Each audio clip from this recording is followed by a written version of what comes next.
Hey all. So this is probably my favorite fight this week, even though I wouldn't necessarily call it quick or flashy. But just because Killmonger is able to finish this with a full yellow bar, despite some fairly spectacular mistakes that you're going to see in the early part of this video. Yep, there's one. But the core of his tactic here is, don't throw specials during power stings, basics. But beyond that, we're just going to throw a lot of special twos, build up those indestructible charges, and eventually, once we feel like we have enough control over the fight, we are going to intentionally tank some specials from Emma because both her special 1 and her special 2 apply decently long debuffs, and as long as we have indestructible charges, they won't do any damage, but they will provide us willpower healing. And that's going to give us that extra little bit to just finish this off in great shape.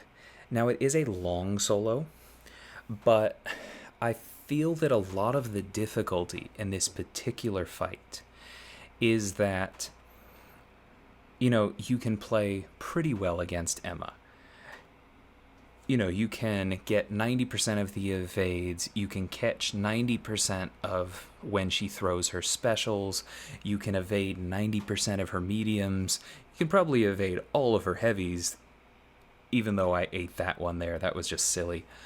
But the point is that the challenge of this fight, and of the oscillate node in general, comes from just how punishing any mistakes you make will be.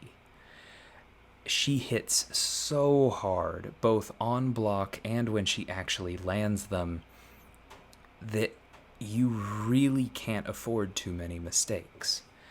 Now, you'll notice that Killmonger didn't take that much damage even when I messed up early on, and the big reason for that is that he has crit resistance. And so even when I messed up, we had that extra layer of safety. Once you get the indestructible charges rolling, then you can kind of afford a few mistakes every couple bars of power, is one way to look at it. And that makes this fight really pretty simple. I mean, she still hits really hard. You still have to play an awful lot of it stun immune. My personal recommendation is don't necessarily try and backdraft, even though you'll see me do it once or twice in here.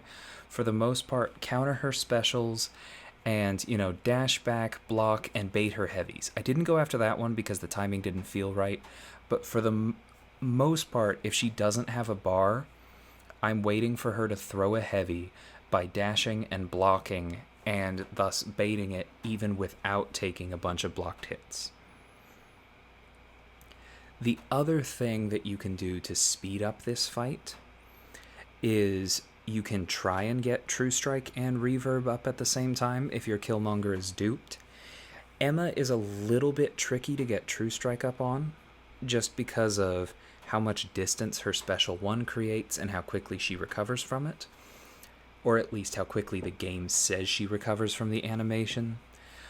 But, as you saw earlier on, one way that you can do that pretty safely is to use the counterpunch charges, block the second hit of the special, and immediately run in. You still have to take in mind inverted controls, so it feels like you're running the wrong way, but you can very easily get True Strike that way. The other thing you saw me do twice there just now is if you block the first hit of the special, again, I recommend you have an indestructible charge so it doesn't do a ton of damage. But if you block the first hit of the special, you're more likely to be able to dash out quickly enough to get the punish and get True Strike up.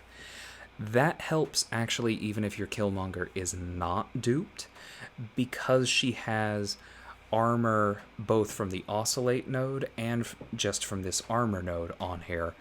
And if you can get that True Strike up, you're going to be hitting significantly harder outside of your crits, and that's just going to make this fight go faster. And trust me when I say you really want that. I'm actually going to speed up most of it for you, just because this ended up being quite a long fight, as you'll see.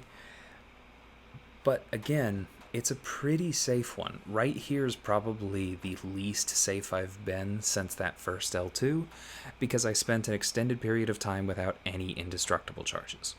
Don't do that. But once I get them back, I feel like it's under control again. See, like I said, now it's sped up for the rest. Overall, though, this fight just really shows the fact that Killmonger's indestructible charges are unique. There are other champions that can take no damage on a block, but most of them require some kind of timing or other condition. So if you get surprised, it's easy to still get wrecked through your block. Or there's some kind of block penetration that will get through it, something, right? Not so with Killmonger. Or other kinds of indestructibles, only have limited up times like Luke Cage's and don't trigger on block at all. So Luke can tank a special 3, but he can get ruined on block. Those abilities have their places, and Killmonger's isn't always better, but for a fight like this, with a really heavy-hitting, aggressive opponent, and, if you have a bug up in the game that makes it a little bit harder to dex their medium, so sometimes you're going to take those on block when you otherwise wouldn't.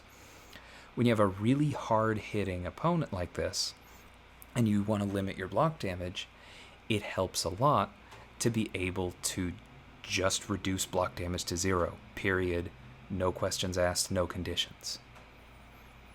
You just eventually run out of them. But if you play well enough, there are enough to get you through those difficult moments. Alright, I'm going to let it play out for a bit and check in at the end.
So right here at the end, you see that bleed right there? There was a big red number hidden in there, and that was almost 7,000 direct damage from the Deep Wounds Mastery. That is not necessary at all for this fight. We're not doing all that much bleed damage because she keeps going bleed immune. However, it does make the finale here a little bit faster. You'll also notice I did end up taking a blocked hit without Indestructible. I don't like that because I really wanted to finish this fight at full. So I get my Indestructibles up, dodge, intentionally eat that, and now willpower has us up to full. This last bit is going to take a minute because we basically have to wait for her to get out of the armor phase of Oscillate to have any real chance of doing damage. But once she does, we have a decent chance of landing a crit, and if we bleed her, Deep Wounds will pretty much finish this fight. There we go, 7,000, and she's done just from the bleed finishing it off. And there's the hit count. 665 is a lot. But keep in mind that 22 hits received means that it was not 665 hits of playing perfectly. There is a lot of room for error in this fight, especially if you don't need to come out at a full yellow bar like I did just 'cause. So while I wouldn't necessarily recommend this as anyone's first choice for this fight, you know, if you have a high-rank Kingpin, or I heard Hitmonkey works decently well, Nick obviously does this much faster. If you have those options, use them. But if you are either finding yourself making that rare mistake with those champions that they maybe can't recover from, or if you just don't have them and you don't see yourself getting through this with a, quote, lesser skill champion, like maybe your best skill champion is Blade. I would hate to do this with Blade. Then maybe Killmonger is the answer for this fight for you. Because like I said, he just lets you get through it just taking those little mistakes here and there and eliminating them. Hope this helped, or at least was interesting. I'll catch y'all next time. Take care.